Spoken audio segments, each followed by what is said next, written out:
Dear students, good morning to all of you. मैं हूं Jasvir Kaur from MD school. अपने start कर रहे हैं क्लास 12th केमिस्ट्री सिलेबस। और क्लास 12th के अंदर अपने पास केमिस्ट्री में जो टोटल चैप्टर हैं उनकी संख्या है अपने पास 17। उन 17 चैप्टर में से 1 से लेकर 9 नंबर तक के जो चैप्टर हैं वो आपके बिलोंग करते हैं इन ऑर्गेनिक केमिस्ट्री से, और बाकी का जो रिमेनिंग पार्ट है यानी कि 10 टू जो 17 नंबर तक चैप्टर हैं वो आपके बिलोंग करते हैं ऑर्गेनिक केमिस्ट्री से। इनऑर्गेनिक यानी कि अकार्बनिक रसायन, ऑर्गेनिक केमिस्ट्री यानी कि कार्बनिक रसायन। तो अपने स्टार्ट करेंगे ऑर्गेनिक केमिस्ट्री यानी कि चैप्टर नंबर 10 से।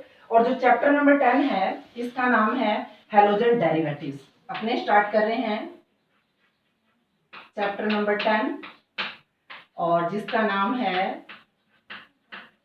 हैलोजन डेरिवेटिव्स, जिसको अपने हिंदी के अंदर बोल देते हैं हैलोजन व्युत्पन्न। इस चैप्टर के अंदर अपने 2 प्रकार के जो कंपाउंड है उनके बारे में स्टडी करेंगे। एक तो अपने पास है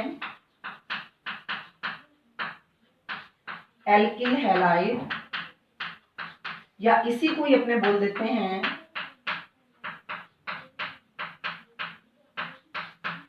हेलो एल्केन। और बचा हुआ इस चैप्टर का जो रिमेनिंग पार्ट है वो बिलोंग करता है आपके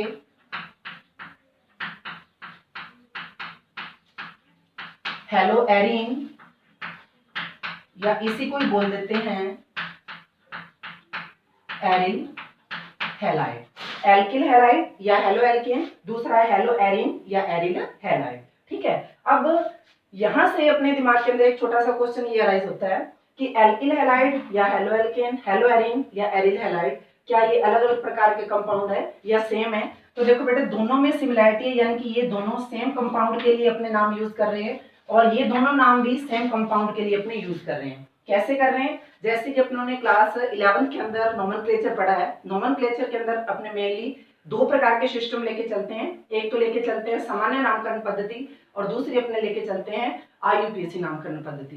ठीक है, सामान्य नाम यानी कि जो घर का नाम होता है या घरेलू नाम होता है, और IUPAC नाम जो अपने मान लो स्कूल के अंदर या ऑफिस के अंदर अपने नाम यूज करते हैं। ठीक है, तो इनमें जो एल्किल हैलाइड है और यहाँ जो एरिल हैलाइड है, ये दोनों तो कौन से नाम है? ये तो है सामान्य नाम। और जो हेलो एल्केन और यहाँ जो हेलो एरीन है, ये दोनों हैं आपके पास कौन से? ये है IUPAC नाम है। ठीक है, इनके बारे में भी अपने इस चैप्टर के अंदर आगे डिस्कशन और करेंगे।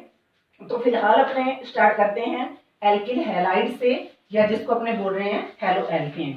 तो स्टार्टिंग हो रही है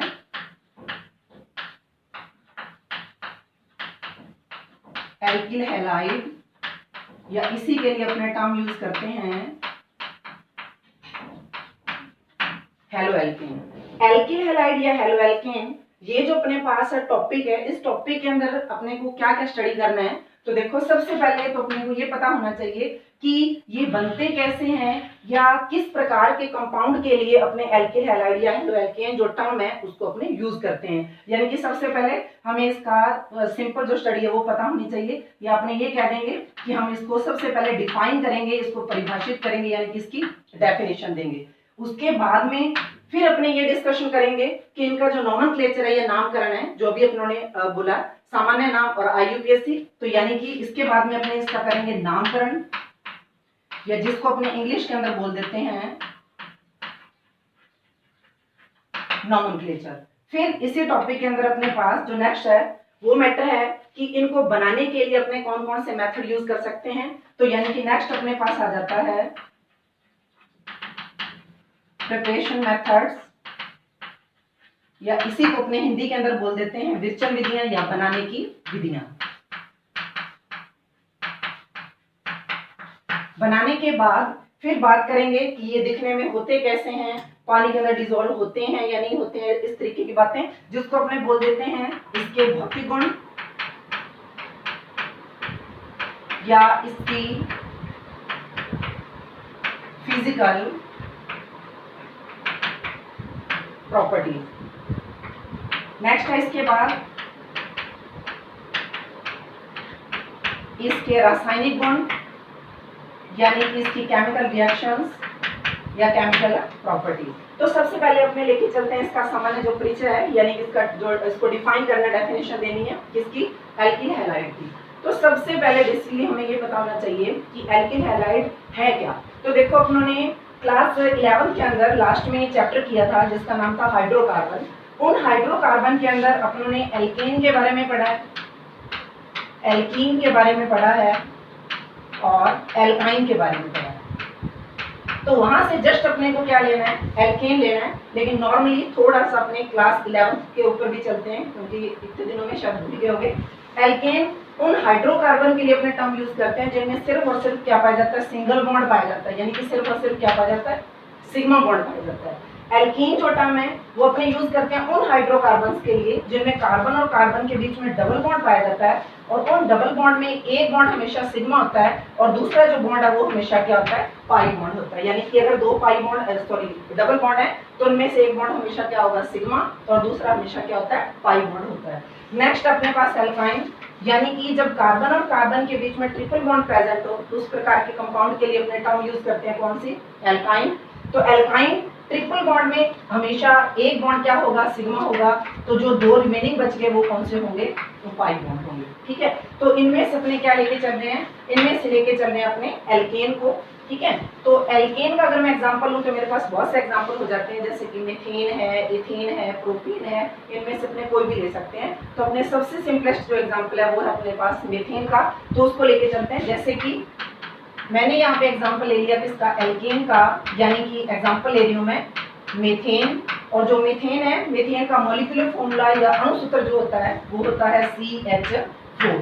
कार्बन के साथ में 4 हाइड्रोजन यहाँ पे बाइंड है, और रीजन उसका ये है कि जो कार्बन है इसकी संयोजकता या इसकी वैलेंसी कितनी होती है, 4 होती है। ठीक है, अब एल्केन जो है, एल्केन में से अगर मैं एक हाइड्रोजन को रिड्यूस कर देती हूँ, यानी कि एक हाइड्रोजन को अगर मैं कम कर देती हूँ, तो उस कंडीशन में जो एल्केन है वो चेंज हो जाता है मेरा किसके अंदर, एल्किल के अंदर। तो यानी कि मीथेन में से अगर हाइड्रोजन को मैंने रिड्यूस किया तो मीथेन अपना चेंज हो जाएगा किसके अंदर, मैथिल के अंदर। इसी तरीके से कार्बन के साथ में जो 4 हाइड्रोजन बाइंड है, इनमें से अगर मैं एक हाइड्रोजन को यहाँ से रिड्यूस कर देती हूँ तो ये चेंज हो जाता है किसके अंदर, CH3, और कार्बन की जो एक संयोजकता है, एक वैलेंसी है, वो क्या हो जाती है, फ्री हो जाती है। तो इसी तर्ज पर इसको हमने बनाया, ये एल्किल, ये मैथिल, तो यानी कि ये मैथिल का क्या हो गया, अपने पास मॉलिक्यूलर फॉर्मूला हो गया। अब हमने जो एल्किल या मैथिल हमने बनाया है, इससे हमने ऑब्टेन करना है किसको, एल्किल हैलाइड को। तो उस कंडीशन में इसके साथ में अपने ऐड कर देते हैं किसी हैलोजन को। और जो हैलोजन है इसके बारे में भी अपने ऑलरेडी पढ़ चुके हैं, P ब्लॉक एलिमेंट्स, और उसके अंदर ग्रुप नंबर 17 नंबर ग्रुप के अंदर अपने पढ़ा हुआ है फ्लोरीन, क्लोरीन, ब्रोमीन, आयोडीन और लास्ट में आता है एस्टेटिन। इन सभी एलिमेंट्स को अपने नाम देते हैं क्या, हैलोजन। ठीक है, लेकिन आपको पता है इसमें हम एस्टेटिन को नहीं ले रहे हैं, रीजन उसका क्या है, क्योंकि ये क्या होता है, रेडियो एक्टिव होता है। जो खुद रेडियो एक्टिव है तो वो रिएक्शन नहीं कर सकेगा, यानी कि उसका लाइफ टाइम क्या होता है, कम होता है। ठीक है, तो यहाँ अपने डिस्कशन करेंगे फ्लोरीन, क्लोरीन, ब्रोमीन और आयोडीन। कोई भी एल्किल ग्रुप के साथ में जब मैंने हैलोजन को बाइंड कर दिया, जोड़ दिया, तो वो मेरा चेंज हो जाएगा किसके अंदर, एल्किल हैलाइड के अंदर। जैसे कि मीथेन से बना कौन, मैथिल के साथ में मैंने क्या जोड़ दिया, हैलोजन जोड़ दिया, तो ये मेरा चेंज हो जाएगा किसके अंदर, मैथिल हैलाइड के अंदर। CH3 एक वैलेंसी फ्री है, संयोजकता मुक्त है, इसके साथ हम जोड़ सकते हैं इनमें से किसी को भी। क्यों, क्योंकि आपको पता है हैलोजन जो है, हैलोजन की संयोजकता कितनी होती है, 1 होती है ना। तो यहाँ हमने फिर वापस से किसी हैलोजन को बाइंड किया तो ये चेंज हो गया CH3 सिंगल बॉन्ड X के अंदर। और यहाँ भी आपको एक बात क्लियर होना चाहिए कि जो हैलोजन है वो हाइड्रोजन के साथ में नहीं जुड़ा हुआ, बल्कि किसके साथ जुड़ा हुआ है, कार्बन के साथ। क्यों, क्योंकि हाइड्रोजन की संयोजकता 1 है और कार्बन की संयोजकता कितनी है, 4 है। ठीक है, तो ये जो मेरे पास प्रोडक्ट बन गया, ये जो कंपाउंड बन गया, ये एग्जाम्पल हो जाता है किसका, एल्किल हैलाइड या हेलो एल्केन का। ठीक है, तो ये तो हो गया इसका सामान्य परिचय कि हाँ, ये अपने एल्किल हैलाइड जो है उनको बनाते कैसे हैं, यानी कि उनको ऑब्टेन कैसे करते हैं। नेक्स्ट इसके बाद में आ जाता है इसका नोमेनक्लेचर। तो नोमेनक्लेचर की अगर अपने बात करें तो नोमेनक्लेचर में 2 प्रकार के सिस्टम अपने यूज करते हैं, एक तो है सामान्य नाम और एक है IUPAC नाम। तो वो अपने करेंगे नेक्स्ट क्लास में। फिलहाल के लिए थैंक यू।